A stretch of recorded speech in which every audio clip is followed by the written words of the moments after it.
بسم اللہ الرحمن الرحیم۔ شروع اللہ کے نام سے جو بڑا مہربان اور نہایت رحم کرنے والا ہے۔ اسلامک سٹوریز چینل کے عزیز دوستو، السلام علیکم۔ پیارے دوستو، آج ہم آپ کو ہاروت ماروت کا قصہ سنائیں گے اور بابل کا کنواں کہاں پر ہے اور ہاروت ماروت کا جادو کس طرح کا تھا۔ یہ ایسے سوالات ہیں جن کے جوابات تو بہت سارے ہیں۔ تحریر لکھنے والوں نے بڑا کچھ لکھا ہے، لیکن ان کہانیوں میں اصل حقیقت کو تلاش کرنا بہت مشکل کام ہے۔ پیارے دوستو، ہاروت و ماروت کے متعلق دو طرح کی روایتیں ملتی ہیں۔ ایک وہ جو قرآن و حدیث سے ثابت ہے اور اقوال میں موجود ہے، دوسری اسرائیلی روایتوں میں اور تورات انجیل میں آتی ہے۔ ان دونوں روایتوں کو ہم مکمل پیش کریں گے۔ آپ لوگوں سے التماس ہے یہ سب کچھ جاننے کے لیے اینڈ تک ہمارے ساتھ رہیے گا۔ روایات کے مطابق حضرت ادریس علیہ السلام کے زمانہ میں آسمان اور زمین کے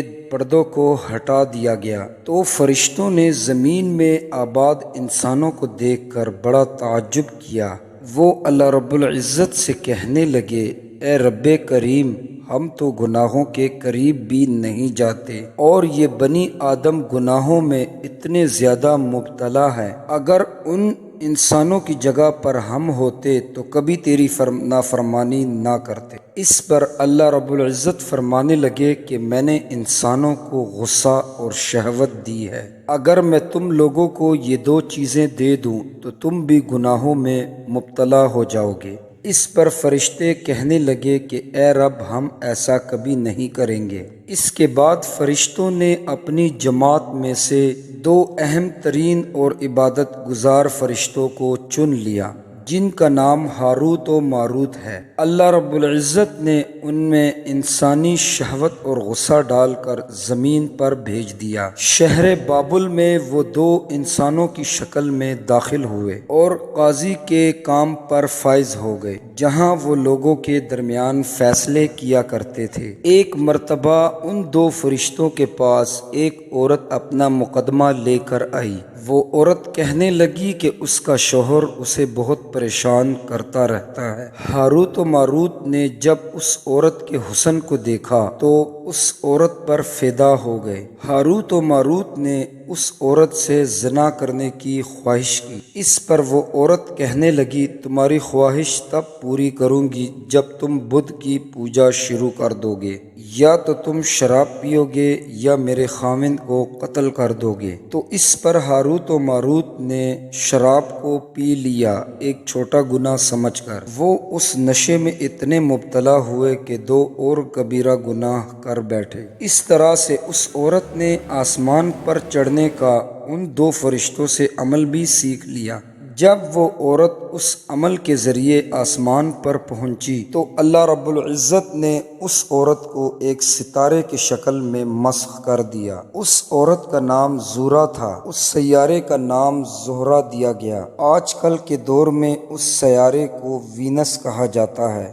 گناہ کرنے کے بعد ہاروت و ماروت وہ الفاظ بھول گئے جس سے وہ آسمان جایا کرتے تھے۔ سزا کے طور پر ان دونوں کو بابل کے کنویں میں الٹا لٹکا دیا گیا، جہاں وہ قیامت تک یوں ہی الٹے لٹکے رہیں گے۔ یہ ایک اسرائیلی روایت ہے جسے امام ابن کثیر اور فخر الدین رازی مفسرین افسانہ اور من گھڑت کہانی قرار دیتے ہیں۔ وہیں امام سیوطی جیسے علماء اس روایت کو مستند قرار دیتے ہیں۔ ہاروت و ماروت اور بابل کے کنویں کے بارے میں ایک اور روایت کثرت سے بیان کی جاتی ہے۔ ایک ایسا زمانہ تھا کہ بابل شہر روئے زمین پر ایک تہذیب کا مرکز تھا۔ یہاں کے جو لوگ تھے وہ ایک باطل خدا کی پرستش کیا کرتے تھے۔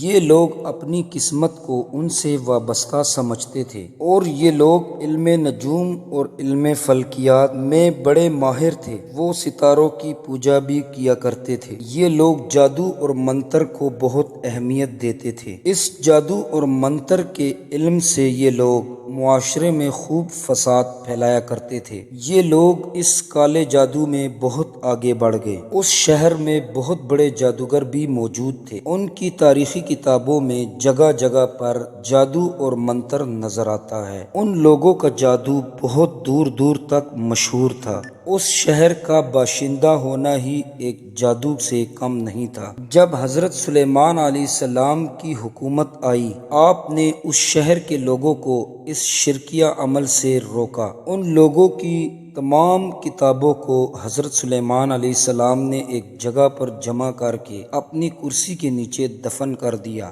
تاکہ اس فتنہ اور شر سے، اس علم کا جڑ سے خاتمہ ہو جائے۔ جب حضرت سلیمان علیہ السلام کی وفات ہوئی تو شیطان نے انہیں دوبارہ کھود کر نکالا اور لوگوں سے کہنے لگا کہ سلیمان علیہ السلام پیغمبر نہیں تھا، بلکہ وہ ان کتابوں کے ذریعے حکومت کیا کرتا تھا، لہٰذا ان کا ہوا میں اڑنا اور معجزات پیش کرنا نعوذ باللہ جادو کا اثر تھا۔